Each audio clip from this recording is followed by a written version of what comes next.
தனுஷ்கோடி ஒரு காலத்துல ரொம்ப பரபரப்பா இருந்த ஒரு அழகான ஊர்.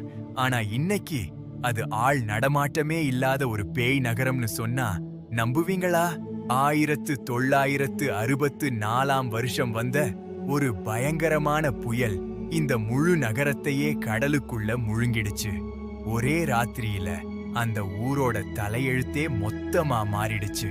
இன்னைக்கும் அங்க போனீங்கன்னா சிதைஞ்சு போன பழைய கட்டிடங்களும் இடிஞ்ச தேவாலயமும் ஒரு சோகமான கதைய சொல்லிட்டு இருக்கும். கடலோட சத்தமும் அந்த தனிமையும் நமக்குள்ள ஒரு இனம் புரியாத பயத்தை உருவாக்கும். இந்தியாவில் இருக்கிற மிகவும் திகிலான இடங்களோட பட்டியல்ல தனுஷ்கோடிக்கும் ஒரு முக்கியமான இடம் இருக்கு. ராத்திரி நேரத்துல அங்க பல அமானுஷ்யமான விஷயங்கள் நடக்கிறதா நிறைய பேர் சொல்றாங்க. நிச்சயமா சொல்ல போனா தனுஷ்கோடி ஒரு அழகான ஆனா ஆபத்தான மர்மம். நீங்க இந்த மர்மமான இடத்துக்கு போயிருக்கீங்களா? மறக்காம கமெண்ட்ல சொல்லுங்க.